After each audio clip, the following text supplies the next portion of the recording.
Hello everyone, welcome to Trevor's Tech Tips, so we keep it short and sweet. Today we're going to do pictures and shapes. So we're going to click on our insert tab here.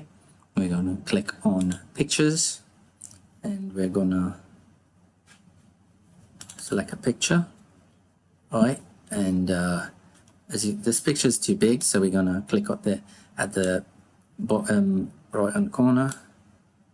You could try other corners, but the thing is, pictures by default they are indented to the left side, so it's always best to start here. I use the corner because it does both length and width, as opposed to if I went like that, it gets distorted, and if it goes like that, a little bit distorted as well, and it's uneven, so it's always best to do it like that. I could click here and say format picture and reset picture. It's not carrying over. Picture and size, it's going to go back to its regular size. I think it fell on the other page. That's a bit of a, what would you call that now? A word floor. So I've shrunken it there. It's too big for the page. I'm gonna go like that. I'm doing it this way because I've got to get it just enough for me to find this side here, right? Sometimes in Word you're gonna have situations where you can't get to do what you like to do. It's just like life, you know. Things happen. You don't have things exactly as you want it to, and you got to find a way. So that's what I just did. I used over here. It's not the ideal way because, as I said, alignment is to the left, but I got it there. Now I can do this. I'm going to show you how to crop. Now, cropping only works when you have selected the image. You click on crop, and crop is actually just cutting out pieces of the picture. Right? There we go. Same principles apply. I like to use the corners because they're a bit more precise, but there will be times like what I just did earlier, which is I wanted to cut a little bit off the top, like that. There we go. There we go. Right? Still keeping your picture. If the picture is not highlighted, this format tab will not appear. So I've just cropped. I could resize it like that. I do it by the width. You could type in stuff manually. You risk distorting the picture, like when I did it that way and that way. All depends on what you're looking for, right? And you could do stuff like correction, which does like light changes. If a picture's too dark or too bright, you can darken it like that, right? You could change the color depending if you're doing a special project, and let's say the color schema was say blue, you could change it like that, and the entire thing goes with like a blue hue, right? Or one of these type of edits. So artistic flair, you know. And if I hover my cursor over it, you'll see the different names. So like this one's called light screen. This one's called glow effects. You know, all depends on what you're trying to do. Posters and so on, right? And I could do undo, go back to my original picture. There we go. And you could give it a sort of a border here, right? It's really a frame, not a border. You could put a border, mind you. Go click on that, and I'm not even find it. Oh, there we go. Picture border, and I could put a blue border around. In fact, you could do border and then change the weight of your border and make it really thick, right? And it could look like a frame. It all depends on what you're trying to do. Right, I'll click back here. I'm gonna remove my border, no lines, and I'm gonna use, and I'm gonna use one of these here.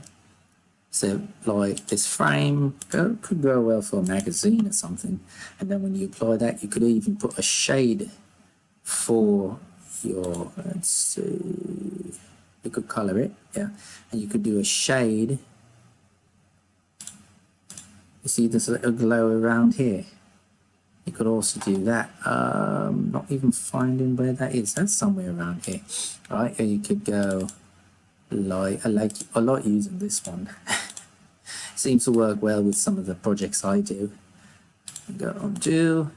I think it was picture effects. That's it. That's where we got the glow from. So I could do a different glow. I could do this type of glow, and then I could even where is it? Oh, I could change the color. There we go. And I could make it green,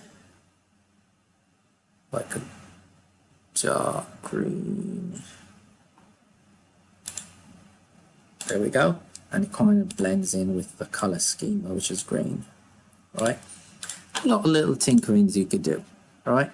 So that's pictures. Oh, blimey. Oh, we're running out of time. So we go to shapes. We're going to go to the insert tab. I'm going to click on shapes. We could pick one of these shapes. So I could click a shape here. Put a shape. Right. Say you're doing a flow chart, right? Could say add text, start. In fact, let's move that over there. Go insert, shapes, that.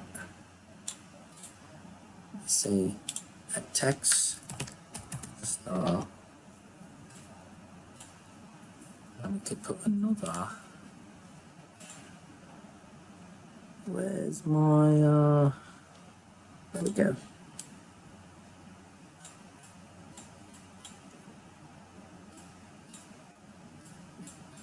Say decision.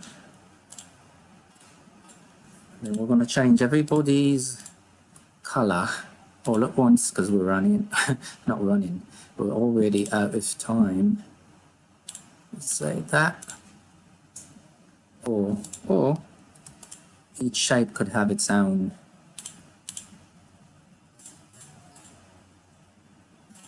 something. Oh, format, my mistake. Let's say blue there. And then we could say green there. And then we could put a bit let's use these arrows. Now this is a regular arrow. I could make it black. And what I could do is, let's see. I don't know, this position. Could say format shape. There we go. And then we could say, let me see, there we go. Right, not making a mistake here. And like that. Now, for time's sake, I'm just going to copy this arrow, paste it there, and we can move around an arrow like that. This rotation, right? And it's not totally straight, but we've got format, and I could change the color to purple.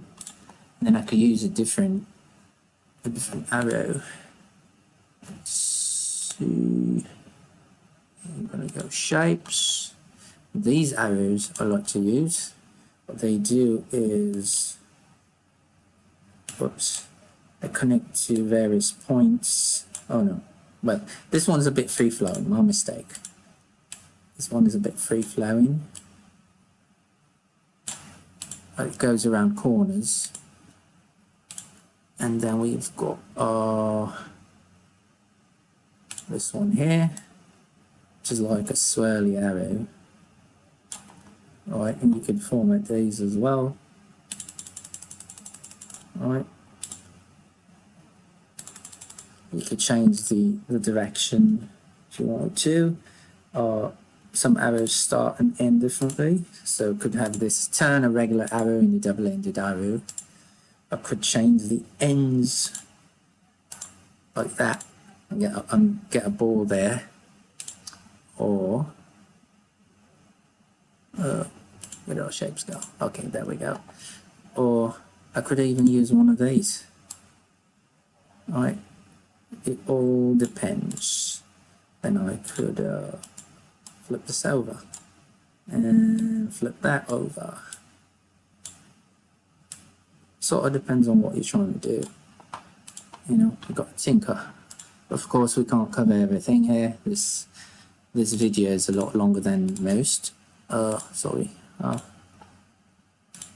missed something there. Right, you could put stuff like banners.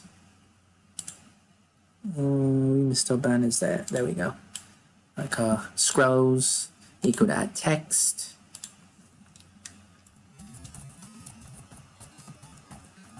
Right, you could change the color. Put this in gold if you wanted to. Right. Go down here. Oops. Oh, and then what you could do, how the page is formatted, they're not gonna go down. But what you could do is when you're done, you could click on each of them. Oops. And then when you've held it down on control and then right click the edge. Whoops, my mistake. That happens sometimes. Maybe I should release the control key. Right click and say group. What that does is, let's say I get rid of these. It acts as an entire picture. What it does is put it on a canvas. We're going to explore canvases in another video where we deal with text boxes and so on. So it groups everything together. And it's sort of like one solid picture. So there we go, guys. I hope it was informative. Please like, subscribe, turn on notifications, and I'll see you in the next one.